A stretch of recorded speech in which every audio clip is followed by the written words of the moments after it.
बिस्मिल्लाहिर्रहमानिर्रहीम। आज मौरख़ा 2 अगस्त 2020 है। आज मैं तस्नीम अहमद सिद्दीकी अपने प्रोग्राम मानो या ना मानो के साथ आपकी खिदमत में हाज़िर हूँ। कल मैंने आपको बताया था कि पिछले हफ्ते मैं वीडियोज़ नहीं कर सका और वीडियोज़ ना करने की वजह कुछ मेरी दीनी फ़राइज़ की वजह दीनी फ़राइज़ थे, सो मैं इस वजह से वीडियो ना कर सका। एक दफ़ा फिर हाज़िर होता हूँ। कल मैंने कराची के बारे में कहा था कि लो डूब चला है कराची और कराची को बचाने वाला कोई नहीं है, कराची के कब्ज़ा करने वाले बहुत हैं।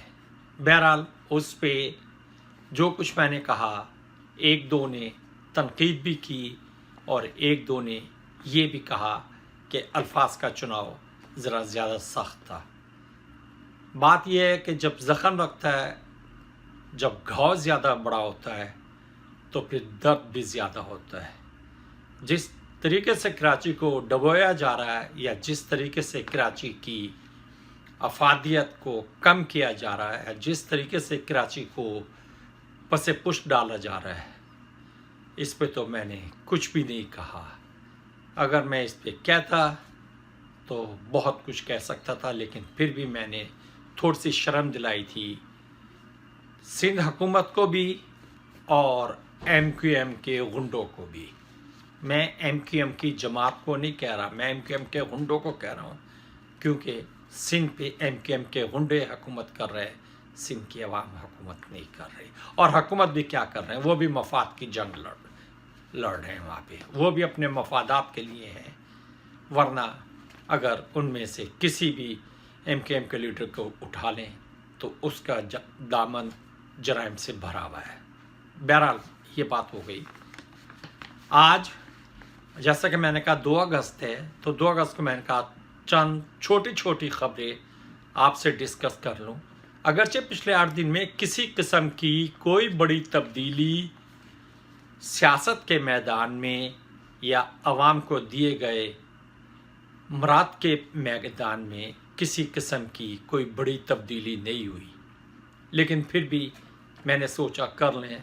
और चलते चलते मैंने ये सोचा कि सबसे पहले मैं एक छोटी सी खबर लीबिया के हिसाब से आपसे डिस्कस कर लूँ। जी, लीबिया जो कि किसी वक्त में एक बड़ा मुल्क होता था और अब जिसके मुल्क का पता नहीं है कि वो कितना बड़ा है और उस मुल्क को कौन कंट्रोल कर रहा है।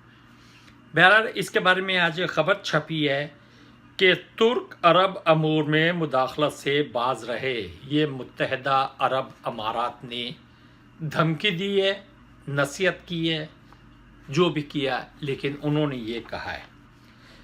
इसमें लिखा है कि लीबिया से मुतालिक तुर्की के बयान पर मुत्तहदा अरब अमारात ने तुर्की को अरब ममालिक के अमूर में मुदाखलत करने से बाज रहने का कह दिया। मुत्तहदा अरब अमारात के वज़ीर मुमलिकत बराए ख़ारजा अमूर अनवर करकाश ने सल्तनत उस्मानिया का हवाला देते हुए कहा कि तुर्की अब इस दौर की तरह का रवैया इख्तियार नहीं कर सकता। अनवर करकाश का कहना था कि ऐसा रवैया माजी का हिस्सा रियासतों के दरमियान ताल्लुकात धमकी की बुनियाद पर नहीं बना करते। याद रहे, तुर्की ने मुत्तहदा अरब इमारात की जानिब से खलीफा हफ्तार की हुकूमत की हिमायत करने पर तनकीद की थी। तुर्की लीबिया में अक़वाम मुत्तहदा की हिमायत याफ्ता हुकूमत के हक़ में। अब मुझे इसमें ये नहीं समझ आई कि मुदाखलत कैसे, ये पसंद और नापसंद का सवाल था। तुर्की ने एक नापसंदीदगी का इजहार किया, उसने धमकी नहीं दी, लेकिन अनवर करकाश साहब को ये धमकी लगी। उन्हें ये धमकी इसलिए लगी क्योंकि उनके पास कहने को कुछ नहीं था और जो वो कर रहे हैं, जो लीबिया में हो रहा है, उसके बचाव के लिए वो कुछ नहीं कर सक रहे। ये वही बात है कि भारत भूटान को तस्लीम कर ले तो हम, या भारत सिक्किम को तस्लीम कर ले तो हम ये कहेंगे कि उनके मामलात में मुदाखलत है। वरना सिक्किम और भूटान की हैसियत क्या है। बहरहाल ये तो एक बात है। दूसरी बात है, एक और बयान है जमात इस्लामी के सरबरा सराजुल हक साहब की तरफ से कि अब वक्त आ गया है कि ईद के बाद हुकूमत के ख़िलाफ़ तहरीक चलाई जाए, क्योंकि हुकूमत मुकम्मल तौर पर नाकाम हो चुकी है, उसकी पॉलिसी मुकम्मल तौर पर नाकाम हो चुकी है, लिहाजा अब हुकूमत के ख़िलाफ़ तहरीक चलाई जाए। मुझे समझ नहीं आती कि सराजुल हक साहब ने ये अल्फाज क्यों कहे। ऐसी नाकामियाँ तो सराजुल हक साहब मुस्लिम लीग नून के वक्त में भी रहीं, ऐसी नाकामियाँ तो पीपल्स पार्टी के वक्त में भी रहीं, ऐसी नाकामियाँ तो शौकत अजीज़ के वक्त में भी रहीं, ऐसी नाकामियाँ तो मुशर्रफ के वक्त में भी रहीं, ऐसी नाकामियाँ तो पीपल्स पार्टी के वक्त में भी रहीं, और ऐसी नाकामियाँ तो नून लीग के वक्त में भी रहीं। मैं पीछे जा रहा हूँ इसलिए दो दफ़ा इस्तेमाल किया। आपने उस वक्त तो कोई तहरीक नहीं चलाई। उस वक्त तहरीक चलाने के लिए आपके पास एक तारीख साज शख्सियत काजी हुसैन अहमद थे। काजी साहब की शख्सियत और तहरीक चलाने का अंदाज़ ऐसा था कि वो सबको मुत्तहिद कर लेते थे। अगरचे हुकूमतें नहीं हिलती थी, लेकिन अगर काजी साहब कहते थे तो तहरीक चल जाती थी। अब तो आपकी पोजीशन ये है कि आपके पास असेंबली में भी कुछ नहीं है और असेंबली के बाहर भी कुछ नहीं है। आपसे बड़ी जमात मौलवी डीजल की जो है उसका हशर आप देख रहे हैं, आप उससे तो बहुत ज़्यादा छोटे हैं। आपके पास तो कुछ भी नहीं है। आपके पास तो अब एक मुंतज़िम तंजीम भी नहीं है। एक तंजीम जिसे कि हर जमात कहती थी कि ये हमारे साथ हो ताकि एक मुनज़्ज़िम लोगों की जमात हो, लेकिन आपके मुनज़्ज़िम लोग तो मुख्तलिफ़ जगहों पे मुख्तलिफ़ धड़ों में बटे हुए हैं, और वो सिर्फ यही करते हैं कि वो धमकियों पे धमकियाँ देते हैं। तारीख़ पे तारीख़ नहीं, धमकियों पे धमकियाँ देते हैं, हम ये करेंगे। चलें सराज साहब, आप भी मंसूरा में बैठ के अपना ये शौक़ पूरा कर लें, आप भी आ जाएं, आप भी तहरीक चला दें। आप जितनी अजीम तहरीक चलाएंगे उसके नताइज भी सबके सामने आ जाएंगे। ये तो थी दो बातें। अब तीसरी बात है, एक बहुत ही अक्लमंद सहाफ़ी हैं, आज मैं दो सहाफ़ियों का शायद जिक्र करूं। एक बहुत ही अक्लमंद सहाफ़ी हैं सुहेल वड़ाइच साहब, जो इतना कुछ लिखते हैं कि अगर उनके लिखने पे अमल हो जाए तो मेरा ख्याल है अमेरिका भी पाकिस्तान में ही आबाद हो जाएगा। अमेरिका वाले भी ये कहेंगे कि हम पाकिस्तान जा रहे हैं, क्योंकि सुहेल वड़ाइच साहब एक पाकिस्तानी शहरी हैं और उनकी दुनिया पे इतनी नज़र है और उनकी हालात पे इतनी नज़र होती है कि हमें उनसे मशवरे लेने चाहिए। बहरहाल सुहेल वड़ाइच साहब ने एक मज़मून लिखा है, मज़मून का नाम है मुस्बत इशारे व मनफी सहारे। वाह क्या रदीफ़ काफ़िया मिलाया। और ये मज़मून उन्होंने लिखा है 1 अगस्त के रोज़नामा जंग के। रोज़नामा जंग में इसलिए बता रहा हूँ कि रोज़नामा जंग वालों ने चंद बाड़े के टट्टू रखे हुए हैं जो कि सिर्फ मज़मून लिखते हैं और मायूसी फैलाते हैं। बहरहाल ये पहली दफ़ा मैंने देखा है कि सुहेल वड़ाइच साहब ने मौजूदा हुकूमत की भी कोई तारीफ़ की, लेकिन तारीफ़ करने का मतलब ये नहीं है कि वो तारीफ़ ही करते गए, उसके बाद उन्होंने अपनी बोंगी भी मारी। जो बोंगी मारते हैं वो भी उन्होंने बहुत मारी। मौसूफ़ लिखते हैं, सबको नवीद हो कि पहली बार कुछ मुस्बत इशारे आना शुरू हो गए हैं। करंट अकाउंट में खसारा कम होने की बातें तो बड़ी देर से की जा रही थी, मगर असल फ़र्क करेंसी की डिवैल्यू करने, शरह सूद कम करने और काटन व टेक्सटाइल के लिए बिजली की रियायती कीमत मुकर्रर करने से पड़ा है। कई बरसों के बाद पहली बार काटन के शोबे को बैरून मुल्क से धड़ाधड़ आर्डर मिल रहे हैं। ये आर्डर बेहतर पॉलिसी की वजह से मिल रहे हैं।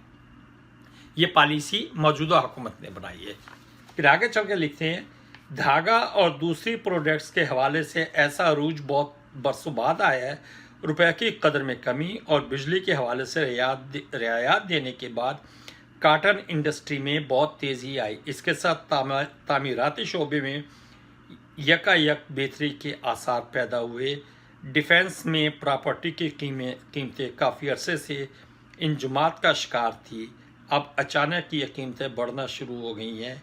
तामीरात के शोबे में मराहत के बाद मुख्तलिफ शोबे पिछले एक माह में गैर मामूली तौर पर मुतहर्रिक हो गए हैं।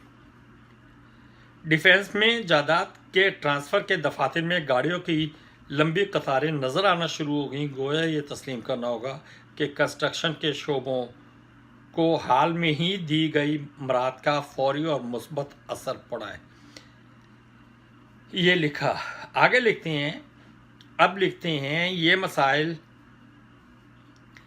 ये मुस्बत माशी इशारे बड़े हौसला अफजा हैं, जबकि दूसरी तरफ इन मनफी इशारों का जिक्र करना भी ज़रूरी है जिसकी वजह से तहरीक इंसाफ की हुकूमत अपना सियासी रंग जमाने में नाकाम हो गए। कमाल है, सियासी रंग नहीं जमाया लेकिन इदारों को सही सिमत में चला दिया, मुल्क की तरक्की को सही सिमत में चला गया।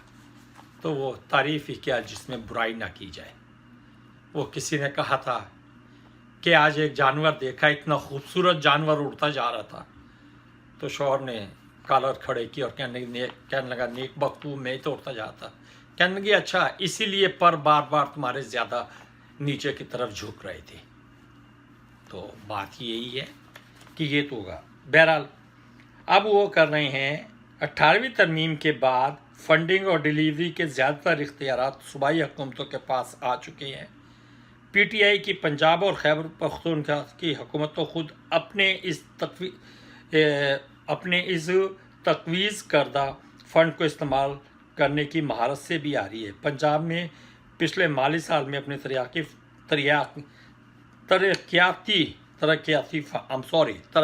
फ़ंड का 44% और पख्तूनख्वा ने सिर्फ 65% इस्तेमाल किया।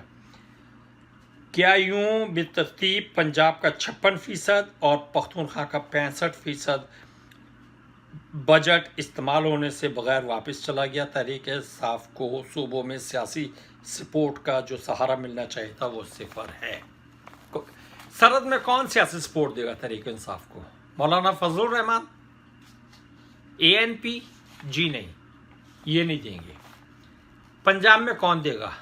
पीपल्स पार्टी, जिसके पास कुछ है ही नहीं।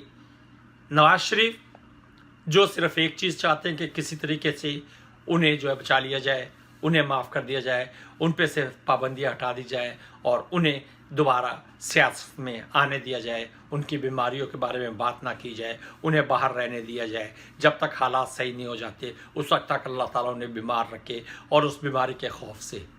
लेकिन ये मैं बताता चलूँ कि आज ही बिल गेट का एक बयान आया है कि कोरोना 2021 तक रहने के इम्कानात हैं, लिहाजा नवाज शरीफ साहब तुम फिर बाहर ही बैठे रहोगे, ना तुम इलाज कराने जाओगे, ना तुम मुल्क आओगे और ना तुम मुल्क आओगे और ना तुम सियासत में हिस्सा ले सकोगे। यही तुम्हारे कोरोना जूनियर के बारे में भी है कि उसके साथ भी यही इंशाअल्लाह होगा। बहरहाल अब ये लिखते हैं तजादिस्तान पंजाब को कह रहे हैं, क्योंकि नाम बदलने में तो ये लोग माहिर हो गए हैं। ये अपने अल्फाज का चुनाव करते हुए नफ़रत, बुग़्ज़, कीना परवरी और तासुब को कहीं नहीं जाने देती कि पंजाब में मुतबादिल का फ़ैसला नहीं हो सका। और यार मुतबादिल का फ़ैसला नहीं हो सका, that is none of your business. जिस दिन मुतबादिल का फ़ैसला नहीं होगा और गवर्नेंस कम होगी, अवाम खुद उठा के इन्हें बाहर फेंक देगी। तुम्हारे पेट में क्यों मरोड़ उठ रहे हैं? जिस दिन ये होगा अवाम उठा के खुद बाहर फेंक देगी। लोगों को तुम 5-5 साल हुकूमत कराते रहे, खामोशी से कराते रहे, प्लाटों से कराते रहे, लिफाफों से कराते रहे, लेकिन इसके दूसरे साल पे भी तुम लोग इतने परेशान हो कि तुम रोज़ाना हुकूमत के जाने की खबर दे देते हो। रोज़ाना कोई ना कोई नया लफ्ज़ ایجاد کر کے نفرت اور بغض پھیلانے کی کوشش کرتے ہو. بہرحال یہ بات ہے. سہیل وڑائچ صاحب، اب سہیل وڑائچ صاحب اس کے بعد کہتے ہیں سیاسی تشریح یہ ہے کہ پنجاب میں وزیر اعلیٰ بدلنے سے اتحادی اور ساتھی دونوں تتر بتر ہو سکتے ہیں. یہ تتر بتر نہیں ہوں گے، یہ تتر بتر نہیں ہوں گے. وزیر اعلیٰ بدل دو، دونوں عین بدل دو. تم نے دو عین کا استعمال کیا نا، عمران اور عثمان بزدار، دونوں عین بدل دو. تتر بتر یہ پھر بھی نہیں ہوں گے. سسٹم چلنا ہے اور سسٹم چلنے کے لیے ہی ہے. تمہارا کوئی آدمی سامنے آ کے کہے، تمہارے سے مراد یہ جو ٹوٹے ہوئے اور ہارے ہوئے گھوڑے ہیں یا گدھے ہیں، یہ سامنے آ کے کہیں کہ ہم پاک ہیں، ہم کرپشن فری ہیں، ہم الزام فری ہیں. ذرا دو آدمی تو نکال کے لے آؤ جو یہ کہہ سکے کہ ہم الزام فری ہیں. وڑائچ صاحب اس کے بعد بات کریں گے. آخر میں آپ نے لکھا ہے حکومت کی غلطیاں اپنی جگہ مگر اپوزیشن بھی اپنا کام صحیح نہیں کر رہی. اگر اپوزیشن نے سبقت نہ لی، جرات مندی نہ دکھائی تو پھر یہ نظام اسی طرح پیسنجر ٹرین کی طرح ہچکولے اور جھٹکے کھاتا چلتا رہے گا. پرانے دور میں تو تمام کے تمام جو تھے تیز گام چل رہے تھے، برق رفتار چل رہے تھے، اور یہ اب پیسنجر کے اس پہ. یار کچھ تو شرم کرو، کچھ تو حیا کیا کرو. سہیل وڑائچ اب تو تم بڈھے ہو گئے ہو، اب تو تمہارے الفاظ بھی تمہارا ساتھ نہیں دیتے، اب تو تمہارا دماغ بھی ساتھ نہیں دیتا. اوپر تم کچھ لکھتے ہو، نیچے تم بند کچھ کرتے ہو، عنوان کچھ دیتے ہو، جواب کچھ نکالتے ہو. ضرب چیز کو ضرب دینی ہوتی ہے تو تم تقسیم کر دیتے ہو، تقسیم کرنا ہوتا ہے تو تم اسے تفریق کر دیتے ہو. یار خدا کا نام ہے. تو سوری ویئرس، میں دوسری ویڈیو نہیں کر سکتا، وہ میں انشاءاللہ کل کر دوں گا، کیونکہ اس پہ میں اتنا بول لیا ہوں کہ میرے پاس اب اس وقت کہنے کو کچھ نہیں ہے. کہنے کو ہے، کہنے کو سلیم صافی کا مضمون بھی ہے، اور کہنے کو سرینا عیسیٰ بھی ہے. لیکن میں آخر میں صرف ایک بات کہوں گا کہ فائز عیسیٰ کیس میں سپریم کورٹ سے میں درخواست کروں گا کہ جسٹس فائز عیسیٰ اپنی بیوی کے کیس پہ اثر انداز ہونے کے لیے وہ حکومتی اداروں پہ دباؤ ڈال رہے ہیں. لہذا جسٹس فائز عیسیٰ کو یا تو اس چیز سے روکا جائے اور یا انہیں اس وقت تک کام کرنے سے روک دیا جائے جب تک کہ ان کے کیس کا فیصلہ نہیں ہوتا، کیونکہ وہ کرسی پہ بیٹھ کے اپنے اختیارات کا ناجائز استعمال ببانگ دہل کر رہے ہیں. اس کے علاوہ میں کچھ نہیں کہوں گا. مجھے اجازت دیں، انشاءاللہ کل پھر حاضر ہوں گا. اس وقت تک کے لیے اللہ حافظ. پاکستان زندہ باد.